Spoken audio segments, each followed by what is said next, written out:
everyone is excited. But is it because it's the week before Halloween? Or is it because all of the candy coming for Halloween? Or scary movies, scary TV shows, or Venom, The Last Dance? Let's talk about it. Eddie, my home has found us. Before we get started on the review, I gotta show you something. I got a new popcorn bucket for Venom The Last Dance. I don't know. I'd zoom in, but I'm the only one doing this. My production assistants are gone for right now. And I got the cool cup, the 3D cup. This one's pretty cool because you can feel all the little veins that are going through. And you got the cool little head right here. And this one's and the cup is actually 3D. So, if nothing else, you'll like the popcorn bucket and cup. Now, as you can tell, I have a lot of other cool ones. I don't know if you can see, well, you can't see them here, but if you watch the intro, you can. I like the movie much better than the first. Now, that's not saying a lot, but I did like it a lot better than the first two. It embraces the silliness and embraces the comedy, which, let's be honest, that's what it had going for it. Because with Sony, all of these movies that they're doing that are Spider-Man movies without Spider-Man, basically the villain movies without Spider-Man, they haven't been stellar. Let's talk about them real quick. Of course, the first one of this year, which was horrible, Madam Web. We know that stunk, and people still watched it for some reason. Another one, of course, Morbius. That one wasn't good either. Now, let's talk about the original Venom. The original Venom wasn't bad, but it wasn't good either. They improved it with Venom, Let There Be Carnage. This one was much better because by the time that this started going, you could tell that they really just embraced every bit of it.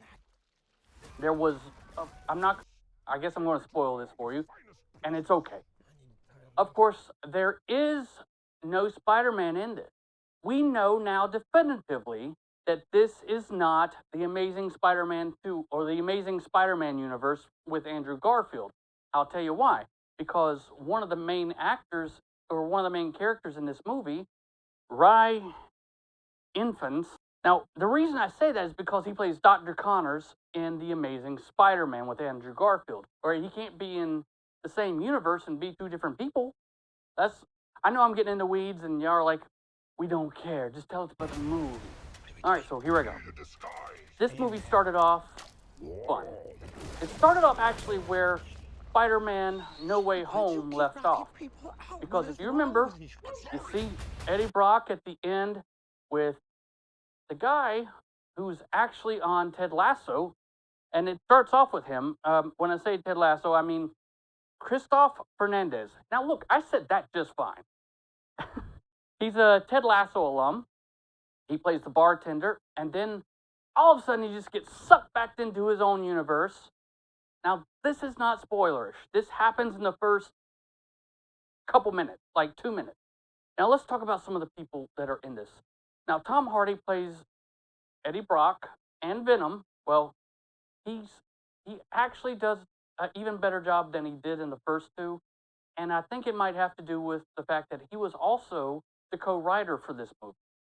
Now, let's talk about some of these other characters real quick. Juno Temple, who you will know as Keely from Ted Lasso, another Ted Lasso alum. And I always loved her in that show. She was like cute and adorable, and you just like, oh, I hope she ends up with Roy Kent. Does she? If you've seen it, you know. Here's what I was talking about earlier. So I know I am not the best at pronunciations of names. So we have, here we go. Can you hear it? Let's try it again. Chiwetel Ejiofor. Okay. Now, if that name sounds familiar, it's because he plays Rex Strickland, but he was also Mordo in Doctor Strange 1 and 2. Another Marvel alum is Peggy Lou, and she plays Mrs. Chin again. And they have a great little dancing scene, and it's fun.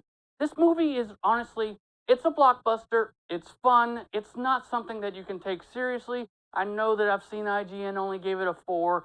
Some of these other big ones are like putting it down.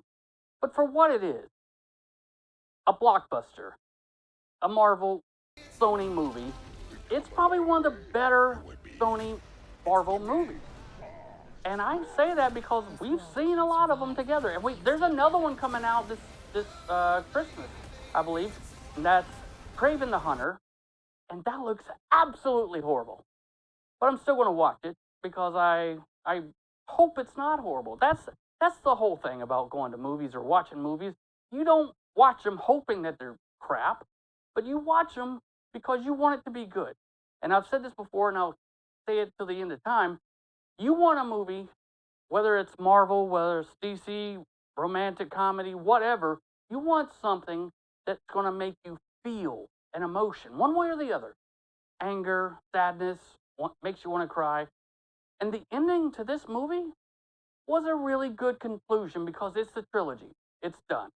And you kind of see that it's done until you see one of the two ending credit scenes or end credit scenes. And you already know that the main bad guy for this is supposed to be Null. He's the King in Black. He's the one that's in charge, not in charge, but he's the one that brought all of the Kalinar into existence, meaning Venom and the other symbiotes. Now, you don't actually see him do anything in this, so we're like, does that mean he's going to be in the regular MCU? It's very possible, honestly. They don't mind doing crossovers for the right amount of money. Think of Spider-Man 3 or No Way Home. The Andrew Garfield, the Tobey Maguire, and we all know Tom Holland. And that was fun. That was great, okay? Just seeing them all have a good time swinging through. Now, imagine if they brought Venom into that universe and Null comes in, and that could be a great movie too. Because Tom Holland's already talking about Spider-Man 4. Because it's a big blockbuster movie, and because it's fun, if you're a comic book person who likes these types of movies, you're going to like this movie. You're going to think it's fun. And so I'm going to tell you, go watch it at the theater, especially if you've seen the first two. But if you're not and you just want to wait for it, that's totally fine. Wait for it on streaming. I don't know where it'll come on first. Probably Netflix, because it's Sony. I don't think the Disney Plus will get it first. But you never know. We'll see. No, this is all the money that we have. What is this feeling? It's like This feeling? It's like all of my problems have gone away. I think you broke my foot.